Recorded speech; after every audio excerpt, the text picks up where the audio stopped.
What is up, guys, and welcome to the 24th episode in my Ipswich Town Road to Glory career mode. And today we've got Nottingham, Preston and QPR, along with a snowy day in Millwall in February. It's pretty much the only snowy day we've ever had in the Championship so far. So here we have Northampton, obviously going to change the lineup completely, bringing in, actually no, I looked at that and thought we changed it completely. We have kept Christensen in just to keep a little bit of normality with him playing throughout the whole games. And yeah, I don't know why I didn't rotate him, if I'm honest. I don't think I actually had, actually I know I didn't rotate him because I didn't want to put Joe Piggott in, because Joe Piggott's now sold, and Chaplin I've put at striker, although we probably would have put him in at cam, though he does go ahead and score a really nice goal, which I was quite surprised about, really. Obviously I know Connor Chaplin's got really good finishing ability and quite good pace as well, so I was expecting him to, you know, kind of suit the role a little bit. And when I put him in there, usually if you put players out of the position, and they will have a number pop up and it will just be a red number saying gone down like 3 points or something, but no, he still had the plus symbol, so I was like, okay, yeah, we'll keep him in there against this Northampton team, and we'll see how he does. Obviously he's done really well. I mean, I know we're only 20 minutes in, we're obviously 1-1 down now, because Nottingham, or Northampton should I say, I'm going to keep calling them Nottingham for some reason, not Northampton, comes back to make it level 1-1, as Lucas on the ball here, and just going to lay it off into Chaplin as well to make it his second. Starting up front, I think we've probably found Connor Chaplin's new position, rising up at striker, though he is going to be fourth choice if anything, because Lucas is now a 70 rated striker, which is the same as Mark Harris. So obviously there's the controversial pick of, do we keep Harris at our starting position, or do we have Lucas coming up in our starting position? I know Lucas is a bit younger. Harris has obviously been in the Championship beforehand and does the job, and has actually been doing a really good job while he's playing up front for us in the starting position, because he's the second highest goal scorer in the Championship. So, you know, you can't argue with stats like that way, but when Lucas comes on, he does score and he does do well. But, you know, the outlying form of both strikers, unless I play all three of them up front in a 4-3-3 formation or a 5-2-3, and then play really narrow wingers, as play them as centre forwards or left forward, right forward, then that will be your right striker, left striker as well. So we do have options there, but I don't really want to play three strikers, and then if one of them gets injured, then you've just got that, you know, not really rotating capabilities anymore. But, you know, we've got players in the youth development area that are strikers, and then we have Skinner on loan. He's a left winger, but he's on loan. He's 72 rated, doing really well at FC20. And do we bring him back? I'm thinking we ought to bring him back and then try and convert him into a striker, or convert him into a cam, and then we've got that same dynamic with the Connor Chaplin situation, where, you know, if we put him up front, he's so in form that, yeah, he's not really negating anything out of that at all. And yeah, we might actually do that, if I'm honest. I might go do that in the next episode. But unfortunately, Connor Chaplin's hat-trick rounded off by a 3-3 draw, and then we're going to an FA Cup replay. But first, we're coming up against Preston, where Joe Piggott has just gone to, and he's going to start on the bench for them. I don't believe he came on during this match, but I could be wrong. Obviously, we're going back to the starting formation that we've always ran with, but Alessi comes in for Greaves, because Greaves has just been, been in and out of form lately. He's not been, you know, consistent at all. He's either been good in one match and then terrible in the next three, so I've just decided to bench him on this one, try and get Alessi up into his overalls, and hopefully get him into the 70 rated by the end of the Championship season, going into the Premier League, where hopefully he can start to begin his early 70s development, getting into the mid 70s by the end of the Premier League season, if we are in the Premier League. And as you saw there, Harris was a little bit injured, but he does recover from that during this match. I decided to keep him on and not substitute him off, because I know sometimes if you sub them off, their injury can still stay and they won't run it off at all. But you know, he runs it off in this one, so we keep him on. And there's no injury there to them, as Preston North End gets the 1-1 goal back, bringing it level, as Kamara plays a nice ball into Bowden. And what can Bowden do? Can he find anyone? He finds Giles, it's the left wing back, as a nice attacking, and forces a good save out of Woodman. I'm really impressed with Giles. I know his stamina is a little bit worse than what I wanted. He's kind of like a Wes Burns, but his stamina's not as good. But finishing is probably better. So overall, if we get Giles' stamina up, then I think he could be a much better Wes Burns for us. And Wes Burns now 29, which is why we brought in Tanner, just to be a defensive wingback. But yeah, I'm thinking, do we keep Tanner as that substitute player and eventually bring on another Wes Burns type player? Maybe try and purchase Reece James. I don't know if that's possible with the budget that we have going into the next season, and you know, maybe trying to buy a new keeper as well. So we've got a midfielder. We're looking out for a midfielder just to replace Kamara, because I know our youth development players, Lane, we've got a new one that's 15 years old. He's only 64 rated, so he could slot right in if he did turn 16 towards the end of the championship season. Then we can start playing him in a few games, which I would like to do. But if we don't, then obviously we'd like to replace Kamara for a much, I suppose, a more holding midfielder and a more controlling person in the midfield, and just move Christensen out into the left mid, which, you know, I've got my eye on a few players that have had Premier League experience and just overall a really high quality championship player that I think could make it into the championship. Obviously we'll just have to wait and see who we buy when that time comes, should we say. But yeah, we've got a centre mid position, we've got a striker position potentially. I have found who I want. I think, you know, realistically he's someone that would probably do well in the Premier League. He's a decent rating. He would be the highest rating that we would actually have. He's even higher than Bowden if Bowden reaches 80 anytime soon. So he would be a good pick to replace Harris and Lucas while they sort of swap around on the bench, and then we would have our 4 strikers once again. We'd obviously have Bowden, we'd have Lucas, we'd have Harris, and then we'd have that new striker that would potentially come in for us as we win against Preston. Really late winner from Lucas there. But yeah, keeper, I'm not too sure on what keeper I want as of yet. I've scouted a few.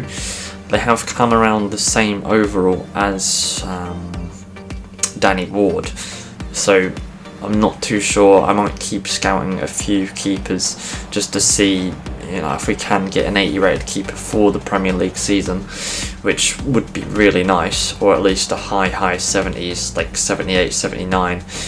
Don't really want to go mid 70s because Danny Ward's already 75 rated, and you know, if you wanted to go mid 70s, we would keep Danny Ward, and then we'd probably bring in a rotation keeper, or just keep Walton for the cup fixtures. But I really think Walton's just a League One keeper. I don't think he'd cut it in the Premier League for any rotation sides.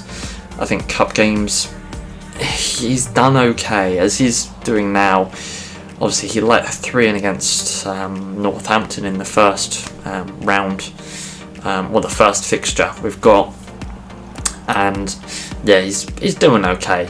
But as you see here, Greaves gives away a free kick, but then the audacity from the Northampton player to have a shot almost 100 miles an hour. Walton just gets a hand on it, but his positioning was absolutely terrible. and yeah, he can only palm it into the back of the net, so that is probably why we were looking to find a new rotation keeper as well as a start keeper. But then if we find a starting keeper, Danny Ward would be the rotation keeper, so we'll be fine with keepers. But if we don't find a high 70s 80s keeper within the budget that we can spend, then yes, we will probably look to obviously buy 2 new keepers. And yeah, Bowden making it 2-1 to Ipswich Town, doing the flying duck celebration. I never liked that celebration, but I don't know why I activated it. I can't even remember how I activated it. But Lucas with a massive missed opportunity to put Ipswich Town 3-1 up front. That's just shocking. I mean, we've had a few shocking plays, but Walton proving he is still capable of making saves even against a mid-table League 2 side, which, when I looked at the table where Northampton was, I saw mid-League 2. I thought, you know, a heavily rotated side surely should be able to get the job done in the first leg. But unfortunately we go to the second away leg, and Walton proving this time round that he needs to be replaced. And yeah, I think if playing this sort of opposition and he lets in a fair few goals, yeah, I think the writing's on the wall for Walton at this point in time. He needs to go. He does need to go, but that'll be in the summer. Obviously, when the January window comes around. Obviously, we've finished the January transfer window because we're now getting into February time. As Connor Chaplin comes on, I believe we put him at striker this time round. I don't actually know. There we go. We've got Harris and Bowden up front. Now we put Connor Chaplin at cam, and he gets the winning goal, and not much else happens. So yeah, Lucas, Bowden and Chaplin getting the 3 goals to get us in front. A really tough game, which I didn't really think would happen. Yeah, getting rid of some deadwood as well. Getting rid of Liam Palmer. 100 games, a centurion for Ipswich Town. I mean, I didn't realise at that point we've played 100 games. It's a massive milestone that we're still in our job, as I thought we'd probably be kicked out from, you know, the League One season, where, you know, it was saying my reputation was in the red, and I was just like, oh god, please don't do this to me. But no, we're still here. The board have been faithful, and we're proving them right, because we are top of the Championship and progressing in the FA Cup, which, you know, I kind of want them to win the FA Cup as an underdog, which would be really nice, because being in the Premier League and winning it is, you know, you kind of expect to win the Premier League expect to win the Premier League. You kind of expect to win the FA Cup if you're a top team in the Premier League. But if you're a Championship side, there's more of an underdog story, so I'd like to progress a bit higher. But obviously you'll see who we have next, which it is going to be a tough game, but obviously you'll just have to wait and see, or you can just skip to the end when, you know, the fixtures for next episodes are released, and, you know, you can see who we have. But there we have it, as Bowden gets the equaliser, going 1-0 down really early on against QPR. So they're playing a 4-3-3 formation, so, you know, when they do attack, there's at least five of them against our 5. Obviously, looking at right now, there's 1, 2, 3, 4, 5 up there, and a couple of centre mids around the back. So we kind of have to, well, single a man out and just man mark. But obviously, you know, there's no proper tactics to say man mark. I don't know where they've gone. I mean, there were in previous FIFA games where you could man mark players, and then you can literally pick your player, and then you select man mark, and then you select that player you want to mark, and then it marks them for the whole duration of the game, which for some reason EA decided to take that out, and I don't know why, because it was a really good feature. I suppose it was a bit broken, but, you know, I digress, and we move on as we are 2-1 up in front, as Bowden plays in Harris plays in Giles, what can he do? Straight at the keeper. Almost getting his second goal for the club, and quite rightly so.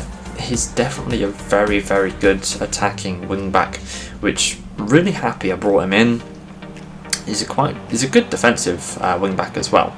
Obviously, we are training him up to be a bit of a defensive wing back, which trains stamina and physicality and all the defensive stats. And hopefully, he can get up to a high 70 rated by the time we get into the Premier League, so then we won't have to worry about Giles being a rotation wing back. But no, he's definitely going to start for us, and I can't see him being replaced anytime soon, as he has just been brought in, as Lucas plays a nice lofted through ball over the top into Chaplin. What can he do? Slots it straight past the keeper. As Chaplin, I mean, he proves he can score in cam, which bodes well, which if we need a striker we can just shove him up top. But yeah, we're doing really well in this episode, which, you know, come January you kind of expect to be better, just because the fixture congestion is lessened. Though it didn't help yet again that we have that round of replays in the FA Cup. And Danny Ward, I mean, he should have saved that, as Dazal comes back against Ipswich Town and scores against us, which I really didn't want him to score against us, because, you know, it's kind of a point proven that, you know, we let him go and he performs better. But I hope we still get the win, so we get the 3 points over QPR and we still keep our lead gap at the top. And now for the final game, the snowy day in February? No? No, it's in January. Yeah, I'm playing February at the moment, but we're in January currently. So there is the lineup. Lane has come onto the pitch for Knight.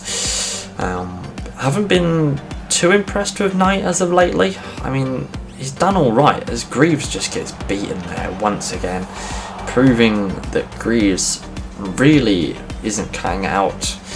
I mean, he played for Hull City in the Championship, so I expected him to be a decent Championship player. I didn't expect him to light the world on fire, but I still would have expected a bit more consistency from him. Maybe that's why Hull let him go, because he hasn't been as consistent as they would have wanted. So is he going to be a rotation centre-back for us? Are we going to look to spend money on a striker, centre-mid, centre-back, wing-back and a goalkeeper? That's 5 players, and I just don't know if we'll have the budget for it. But obviously we'll have to wait and see what winning the Championship does, and that payment that comes in for being in the Premier League. So we'll just have to wait and see whether it's 2 seasons that we replace all the players that we need to. But I do still want to keep the squads roughly the same going through from the Championship, because I know being in the Championship, if you get top quite easily, then, you know, you should have a decent challenge while you're in the Premier League. So we'll have to see how that goes. And yeah, I don't want to. Obviously, Wes Burns will still be here. Daniel Lane will still be there. Lucas, Bowden, Harris will still be there. Kamara is just the only one that I might sell, or just have him on the bench to rotate. But, you know, we've got the youth players that we might want to bring on to rotate instead of Kamara. I know Kamara is not particularly a European player. He is an African player, which, you know, I want to try and keep my core in my squad European, just so when we get into Europe we can have, you know, familiar players of the familiar continents and whatnot. If I sell him, you know, it will have to be to a warmer climate, I suppose, unless he goes to Italy. But Danny Ward was a really risky chip out. I wanted to get that to the wing back, but no, it just went straight to our centre back, as Daniel Lane picks up an injury. Don't worry, it's only 5 days injury, so there's not really much to worry about there at all. But yeah, we do keep him on the pitch, I think. Do we? I can't remember if we keep him on the pitch. There's obviously substitutes floating up on the corner, but from the looks of things, we haven't substituted Lane at all. And Danny Ward with a really good save as the keeper comes up for a final corner. But yeah, there's nothing made of it, and the final whistle goes, and it will be 2-0. A rather boring, dull game from when our goals have been scored, and yeah, sitting pretty at top of the league with just above Norwich, and they're just above Crystal Palace. And there you can see it, the cup game against Newcastle, but we have Blackburn and Norwich to deal with afterwards, and then Bristol City. You can see there I have signed an international contract, but I'll probably just leave that be for now, and I'll play those out of the career mode save. Hope you enjoyed. Like, comment, subscribe, all that palaver. Hope to see you in the next one. Take it easy. Bye bye.